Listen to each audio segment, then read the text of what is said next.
ওয়ালাইকুম আসসালাম।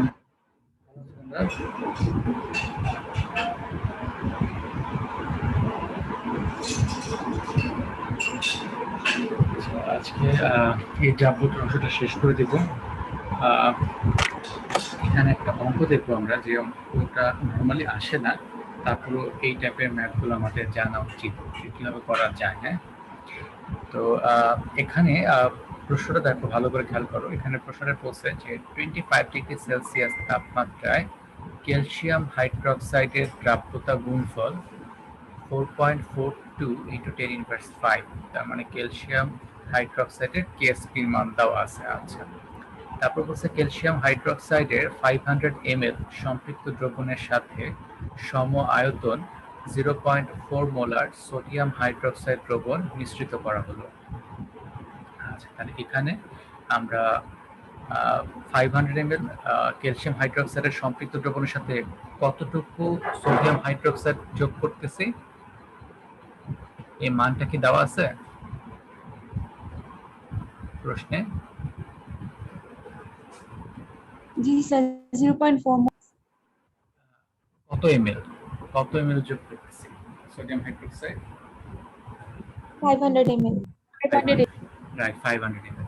আচ্ছা, তাহলে ক্যালসিয়াম হাইড্রোক্সাইডের কত মিলিগ্রাম অধক্ষিপ্ত হবে?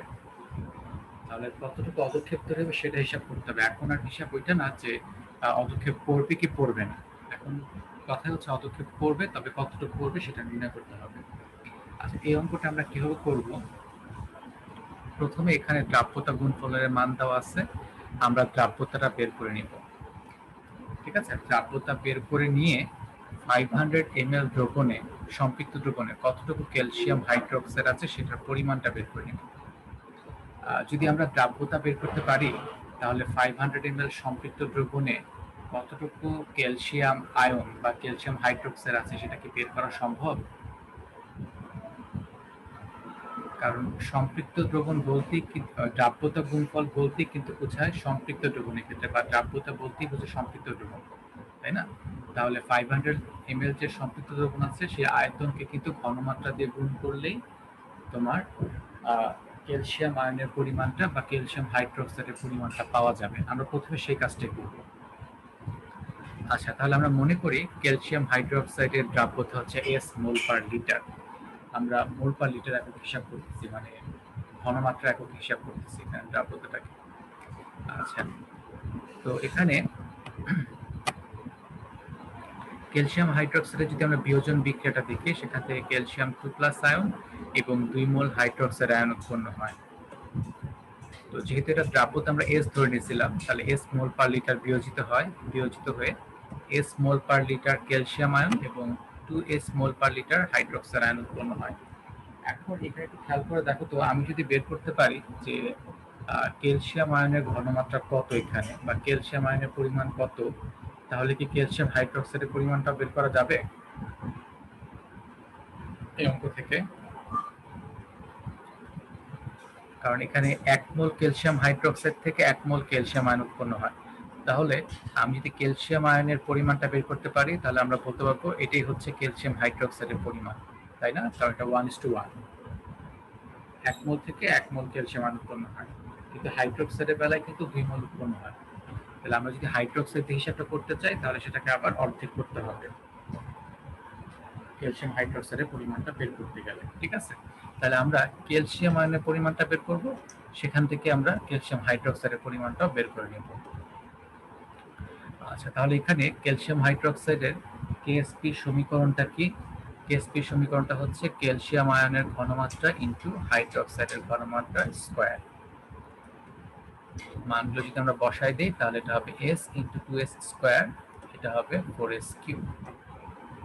সেখান থেকে যদি আমরা একটু সমাধান করি, 4S কিউব ইকুয়ালস টু হবে, তাহলে কেএসপি মান যেহেতু দেওয়া ছিল যেখানে 4.42 × 10⁵, এটাকে 4 দিয়ে ভাগ করে দিলাম, ভাগ করলে এই মানটা আসলো, তারপর ঘনমূল করে ফেললাম। ঘনমূল করলে মানটা আসলো 2.223 × 10⁻² মোল পার লিটার। তাহলে এটাই হলো তোমার ক্যালসিয়াম হাইড্রোক্সাইডের দ্রাব্যতার মানটা। তাহলে এখানে দ্রাব্যতা বলতে যেহেতু বোঝাচ্ছে মোল পার লিটার এককে, তাহলে আমি বলতে পারি 1000 ml দ্রবণে ক্যালসিয়াম আয়নের পরিমাণ হচ্ছে 2.223 × 10⁻³ 2 মোল। এটা কি আমরা লিখতে পারি?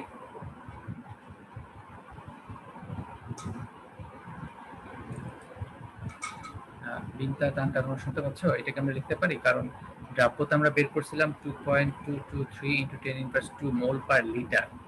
তার মানে 1 লিটারে ঠিক এত মোল আছে, তাই না? 1 লিটারে এই মোল সংখ্যাটা আছে। তাহলে 1 লিটার সমান হচ্ছে 1000 ml। তাহলে আমি বলতে পারি 1000 ml দ্রবণে ক্যালসিয়াম আয়নের পরিমাণ হচ্ছে এটা। এটা লেখা যাবে না? শুনতে পাচ্ছ? জি স্যার, জি স্যার। স্যার আর স্লাইডটুকু দিলে ভালো হয়, ওটা না স্ক্রিনশট নিতে পারি। আচ্ছা আচ্ছা, ওই স্লাইড।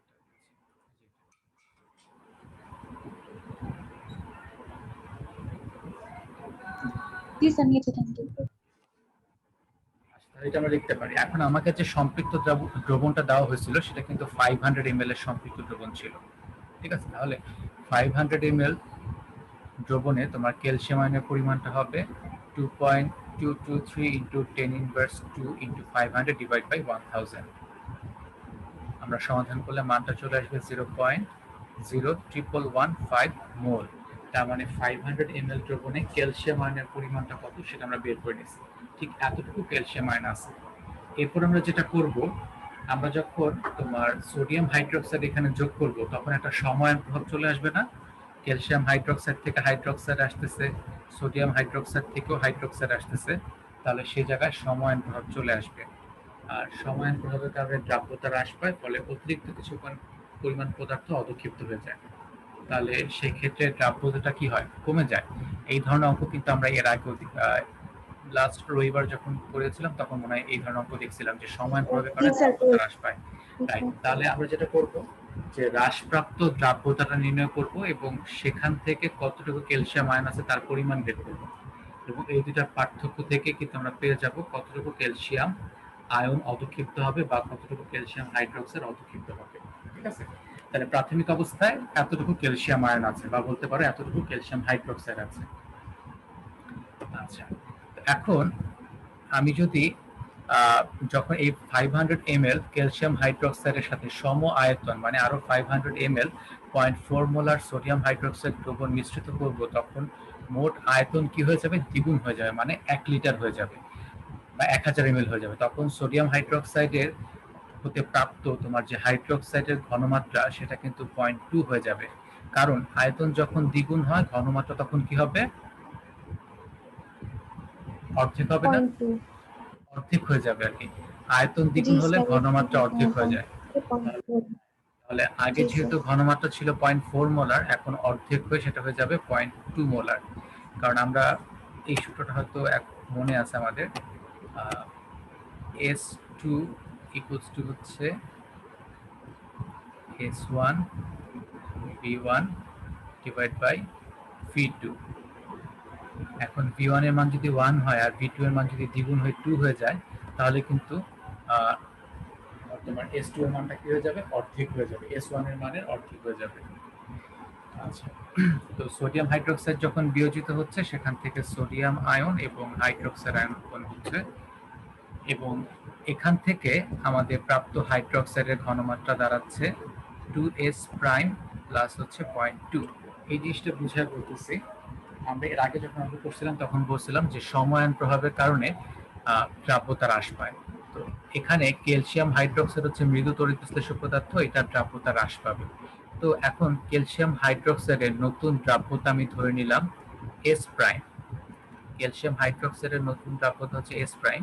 তাহলে ক্যালসিয়াম হাইড্রোক্সাইড যখন বিয়োজিত হবে তখন সেখান থেকে কয় মোল হাইড্রোক্সাইড উৎপন্ন হবে?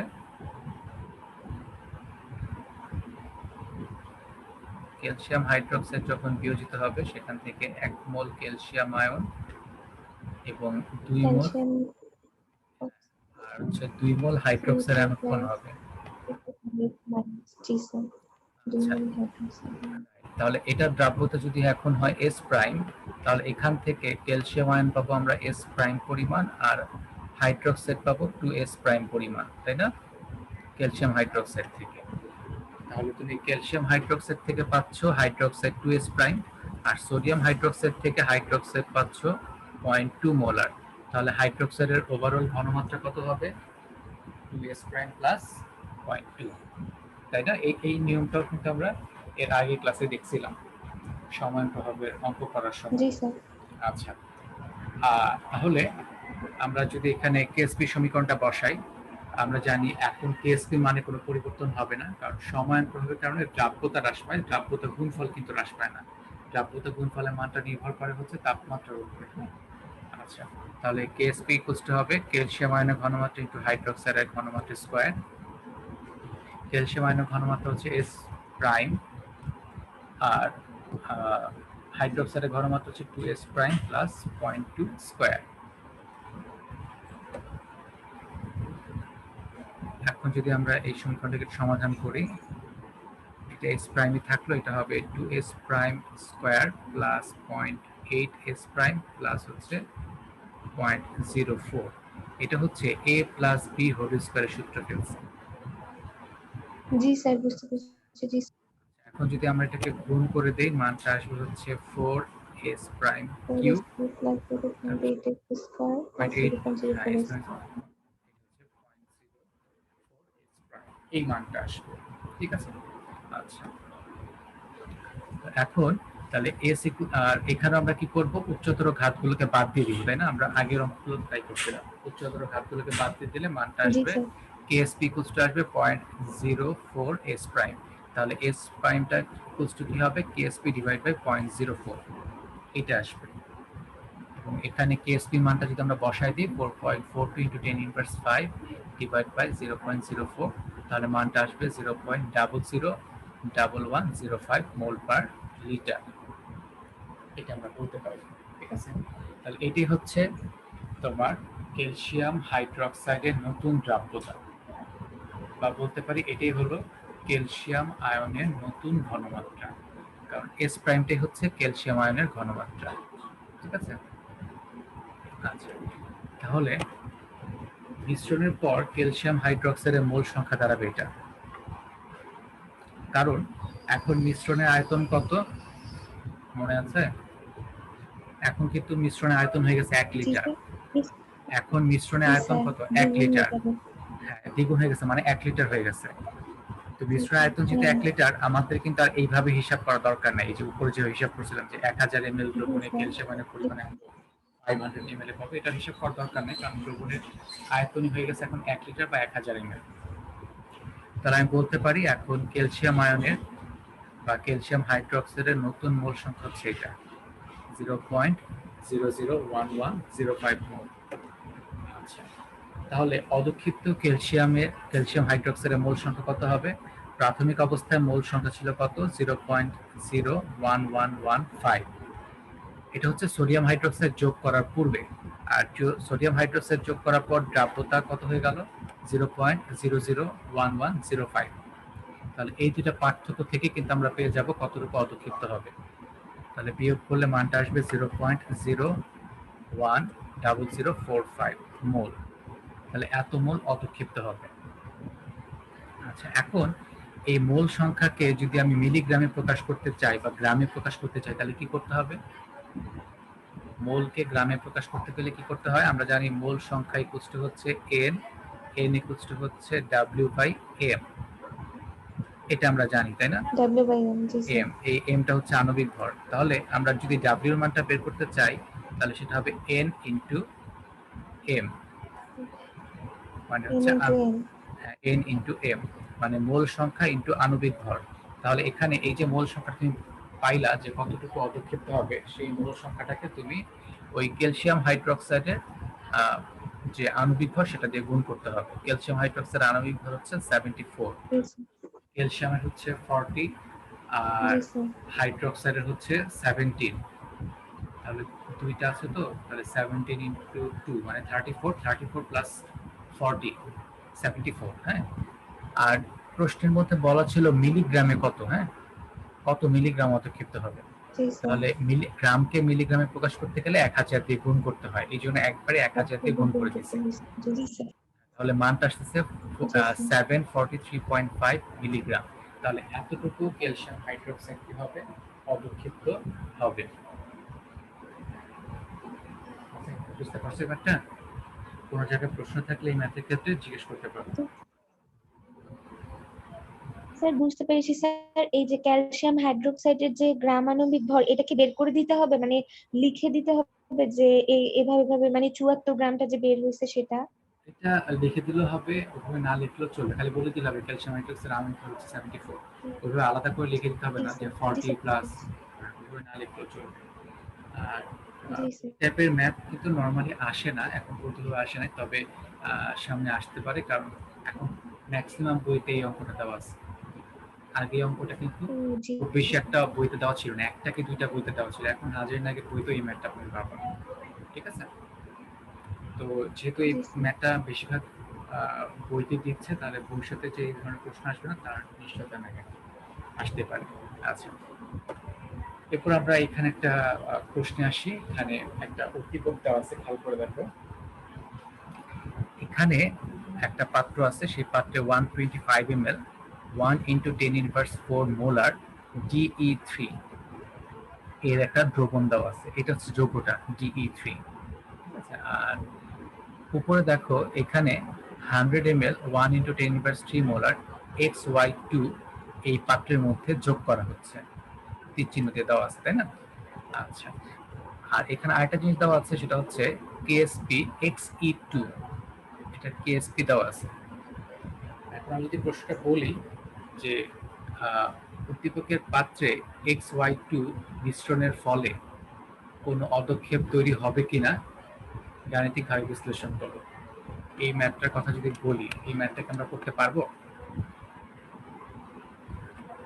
কথাটা আবার বলতেছি, উদ্দীপক অনুযায়ী, হ্যাঁ, উদ্দীপক অনুযায়ী কোনো অদক্ষেপ পড়বে কিনা, উদ্দীপক অনুযায়ী কোনো অদক্ষেপ পড়বে কিনা গাণিতিকভাবে বিশ্লেষণ করো।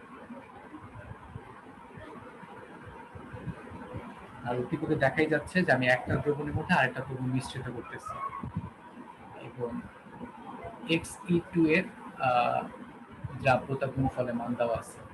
তাহলে কার অদক্ষেপ পড়বে আমরা যাচাই করব, কোন যৌগটার অদক্ষেপ পড়বে কি পড়বে না আমরা যাচাই করব। স্যার কথা না কেটে কেটে আসছে। কেটে কেটে আসতেছে।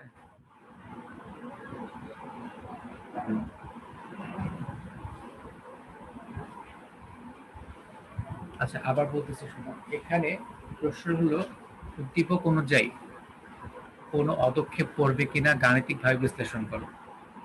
উদ্দীপক অনুযায়ী কোনো অদক্ষেপ পড়বে কিনা গাণিতিকভাবে বিশ্লেষণ করো।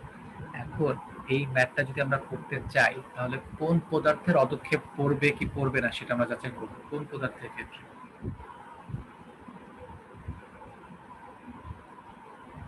আমরা জি স্যার। DE3 এর অদক্ষেপ পড়বে কি পড়বে না যাচাই করব, না XY2 এর অদক্ষেপ পড়বে কি পড়বে না যাচাই করব, নাকি XE2, নাকি DY3, কোনটার অদক্ষেপ পড়বে কি পড়বে না যাচাই করব।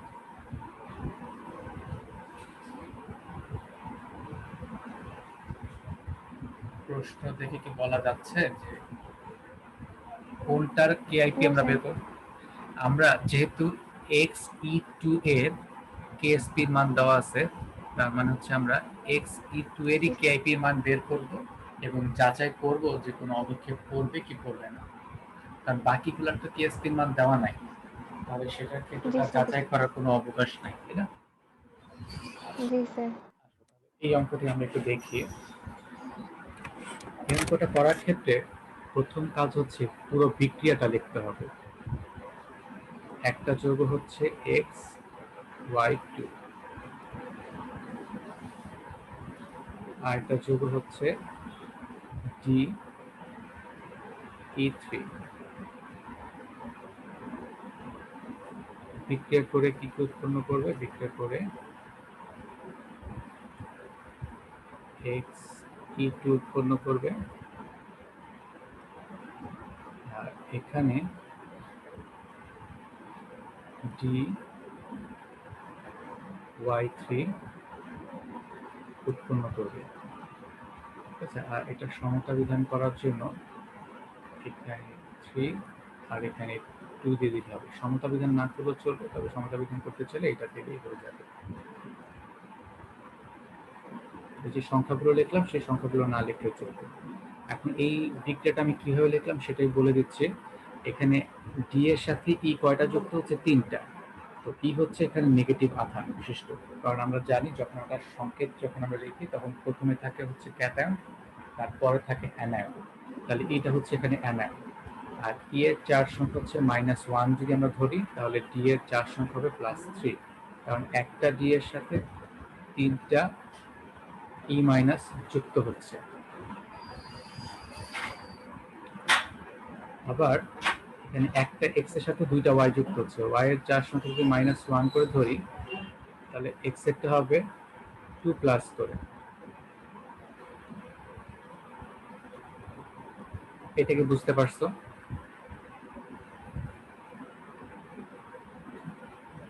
জি স্যার, বুঝতে পারছি।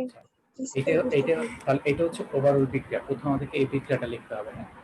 আচ্ছা, এই বিক্রিয়া আমরা এই এক্স ই2 এর অদক্ষেপ করবে কিনা সেটা যাচাই করব। তাহলে আমাদের কোন কোন আয়নের ঘনমাত্রা বের করা দরকার?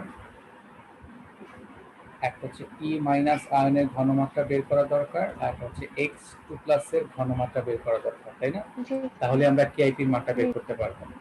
আচ্ছা, জি স্যার, তাহলে তাহলে পেতাম পেতে হ্যাঁ, পারি। তাহলে প্রথমে মিশ্রণে আমরা ই মাইনাস আয়নের ঘনমাত্রাটা বের করে ফেলি। ই মাইনাস আয়নের মিশ্রণে ঘনমাত্রাটা আমরা বের করব। তাহলে আমরা ধরে নিলাম মিশ্রণে ই মাইনাস আয়নের ঘনমাত্রা হচ্ছে S2। মিশ্রণের ঘনমাত্রা হচ্ছে S2 এবং S2 ইকুয়ালস টু হবে S1 V1 ডিভাইডেড হচ্ছে V2।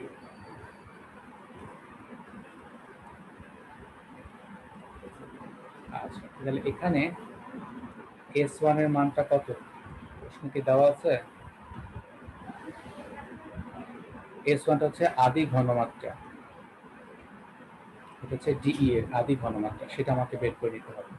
আচ্ছা, তাহলে এই অংশটা করার জন্য আমরা আগে আরেকটা জিনিস লিখে নিই, সেটা হচ্ছে ডিই3।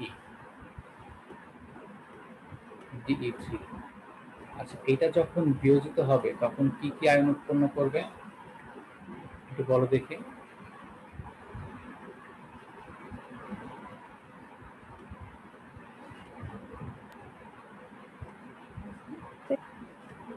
D3 প্লাস, ডি3 প্লাস মানে D3 প্লাস আর E3 -1, 3 মোল এটা চার্জ ই, -1। হ্যাঁ, ই চার্জ -1, তাহলে 3 মোল ই মাইনাস আয়ন উৎপন্ন জি করবে, স্যার, তাই হ্যাঁ না? 3 মোল। জি স্যার, 3%। এখন এইটার ডি এর ঘনমাত্রা কত দেওয়া আছে? 1 × 10⁻⁴ দেওয়া আছে, তাই না? জি স্যার। এটা যখন বিয়োজিত 1 হবে × তার 3 আর 10⁻⁴। তার 3 গুণ পরিমাণ ই মাইনাস আয়ন উৎপন্ন করবে। এটা কি বুঝতে পারছো? জি স্যার। জি স্যার, বুঝতে পারছি। তাহলে ই মাইনাস আয়নের ঘনমাত্রা কত হবে? 3 × 1 × 10⁻⁴ হবে।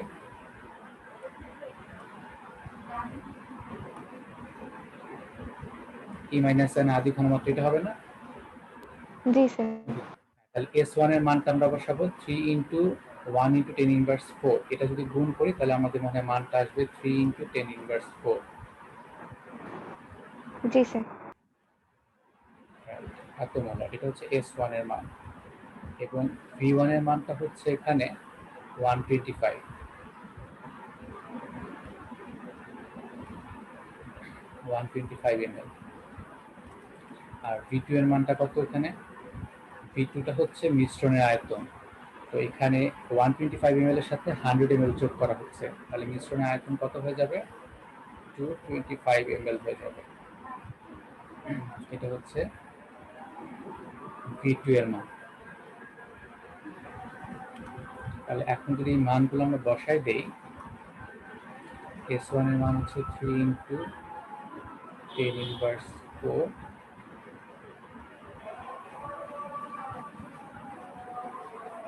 V1 এর মান হচ্ছে 125, আর V2 এর মান হচ্ছে 220 কত হয় অ্যান্সারটা? ক্যালকুলেটর দিয়ে একটু হিসাব করে বলো অ্যান্সারটা কত হয়।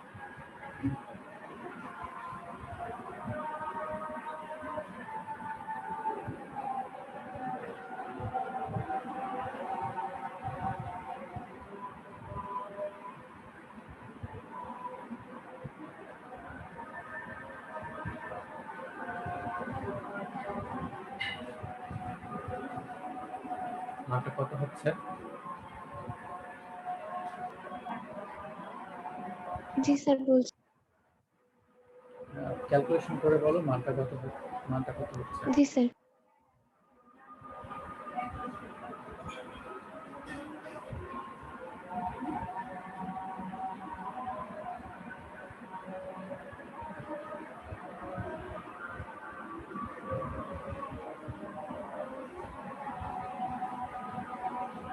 Sir 3.34 into 10 to the power minus 5. 0.34 sir 3.34 into 10 to the power minus 5. সেটা ঠিক আছে? জি স্যার, এটাই আসে। ও নো স্যার, আমার একটু ভুল হয়ে গেছে। 1.67 into 10 inverse 4 এরকম টাইপের কোনো মান কত আসবে দেখো।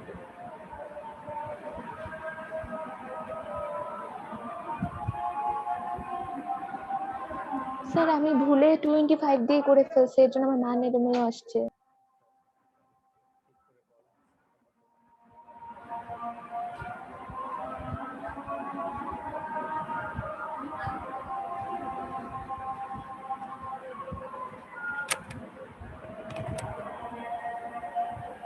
জি sir 1.67 into 10 to the power minus 4 আসে। 67 into 10 1.67 into 10 to the power minus 4। এটাই হলো আমাদের ই মাইনাস আয়নের নতুন ঘনমাত্রা মিশ্রণ। জি স্যার। ঠিক একইভাবে আমরা যখন x2 প্লাসের ঘনমাত্রা বের করব তার আগে এর বিয়োজন বিক্রিয়াটা লিখে নিতে হবে। এই xy2 যে যৌগটা আছে এই যৌগটা যখন বিয়োজিত হবে তখন 1 মোল x2 প্লাস আয়ন এবং তোমার 2 মোল উৎপন্ন করবে y মাইনাস জি আয়ন। Sir 2y minus. তাহলে x প্লাসের যেহেতু xy2 এর যেহেতু ঘনমাত্রা দেওয়া আছে 1 × 10 ইনভার্স 3, তাহলে x2 জি প্লাসের স্যার। ঘনমাত্রা এটাই হবে তাই না? কারণ এটা 1 মোল জি থেকে স্যার এটাই হবে, 1 মোল থেকে 1 মোলে আসছে। জি স্যার। 1 মোল আসে, তাহলে 1 × 10 ইনভার্স 3 হবে। 10 ইনভার্স 3। তাহলে এখন আমরা x2 প্লাসের নতুন ঘনমাত্রা বের করব। x2 প্লাসের নতুন ঘনমাত্রা যেটা হলো আমরা ধরি s2, এটা হচ্ছে তার নতুন ঘনমাত্রা। তাহলে s2 ইকুয়ালস টু কি হবে? s2 ইকুয়ালস টু হবে s1 ইনটু v1 ডিভাইডেড হচ্ছে v2। তো এই ক্ষেত্রে s1 এর মান হচ্ছে 1 × 10 ইনভার্স 3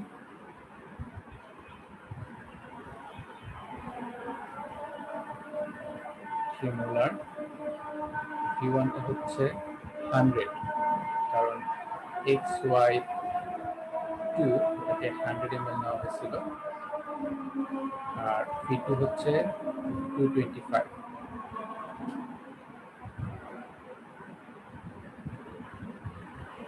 এই মানগুলো আমরা এখন এই সমীকরণে বসাই দেব। তাহলে 1 ×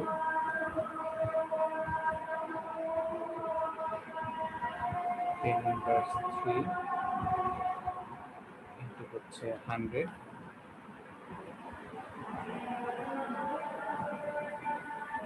ডিভাইডেড হচ্ছে 225। কত হয় এটা অ্যান্সার? এটা একটু হিসাব করে বলো এটা অ্যান্সারটা কত হয়।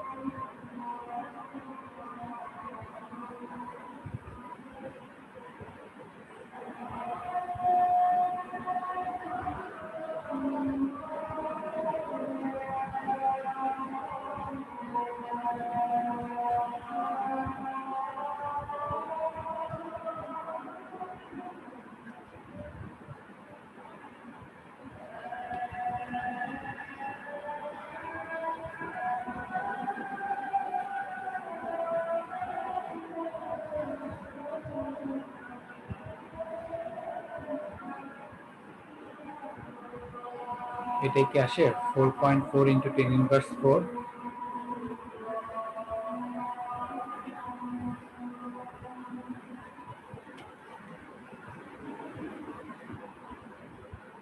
সরি স্যার, ডিসকানেক্ট হয়ে গেছিলাম। একটু এটা হিসাব করে দেখো তো, এটা মানটা কত হয়। 4.4 ইন্টু 10 ইনভার্স 4 আসে কিনা মানটা।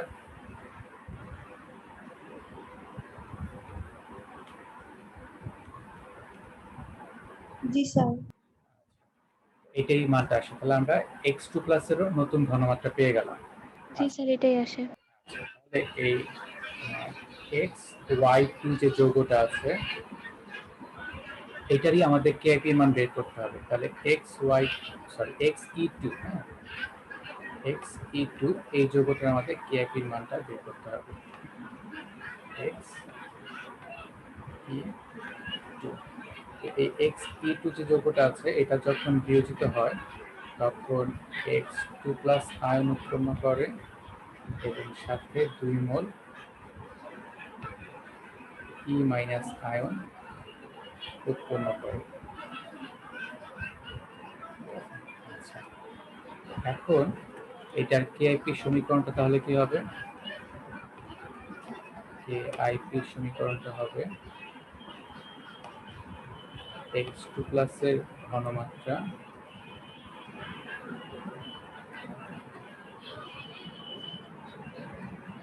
এবং E মাইনাস আয়নের ঘনমাত্রা স্কয়ার। কেআইপি সমীকরণটি হবে, তাই না? এখন আমরা শুধুমাত্র মানগুলো বসাই দিব। জি স্যার। 4.4 ইন্টু 10 ইনভার্স 4, 10 ইনভার্স 4, আর ই মাইনাস আয়নের ঘনমাত্রাটা ছিল 1.67 ইন্টু 10 ইনভার্স 4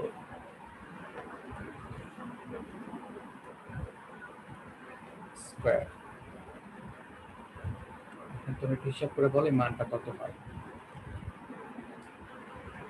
ক্যালকুলেশন করে বলো।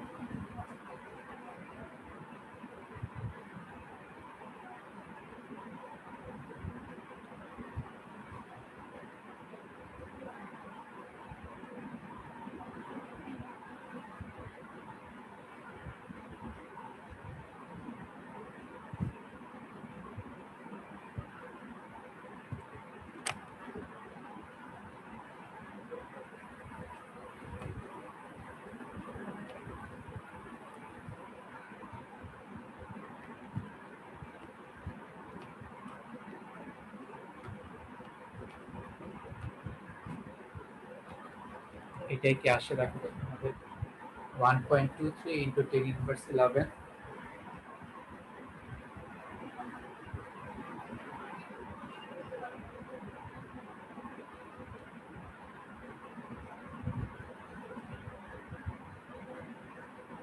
জি স্যার, এটাই আসে। জি স্যার, আমরা 1.23 into 10 to the power minus 11। যদি আমরা আগের পৃষ্ঠায় একটু কেএসপি এর মানটা দেখি, কেএসপি মানটা কত দেওয়া ছিল? 4.81 ইন্টু 10 ইনভার্স 7। তাহলে কেএসপি এর মানটা এখানে বড়, আর আমরা যে জি স্যার, কেআইপি এর মানটা বের করলাম সেই কেআইপি এর মানটা কেআইপির মান ছোট। ছোট। তাহলে কেআইপি যেহেতু লেস দেন হচ্ছে কেএসপি, কেআইপি লেস দেন হচ্ছে কেএসপি, তাহলে অতক্ষেপ কি পড়বে কি পড়বে না?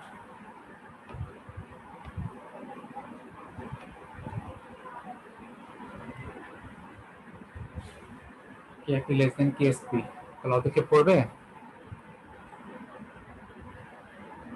Sir, KIP is less than K. KSP না, সেজন্য বললাম তাহলে কি অতক্ষেপ পড়বে কি পড়বে না? এটি তো গাণিতিকভাবে বিশ্লেষণ করতে বলছিল, কোনটা হবে?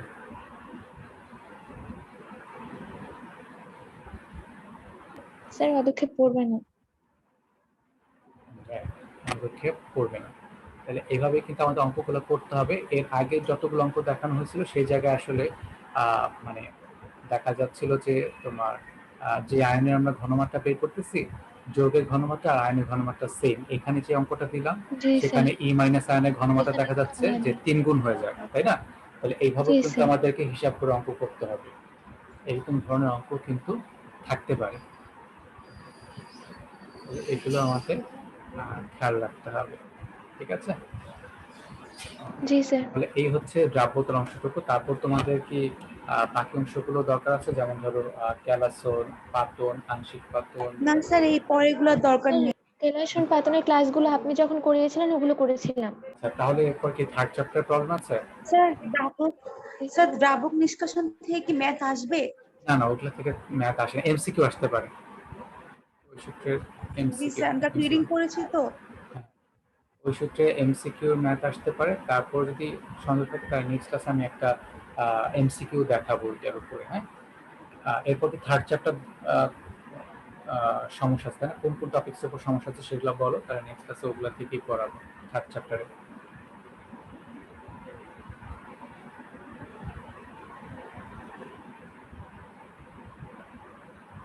শুনতে পাচ্ছ? থার্ড চ্যাপ্টারে কোন পয়েন্টগুলোতে সমস্যা আছে বলো, তাহলে সেগুলো থেকেই শুরু করবো নেক্সট ক্লাসে। জি স্যার। জি স্যার। স্যার থার্ড চ্যাপ্টারের লাস্টের দিকে প্রবলেম। মানে ওই ফাজার নীতি, তারপর হচ্ছে হাইড্রোজেন বন্ধন, ভ্যান ডার ওয়ালস আকর্ষণ বল, এগুলো।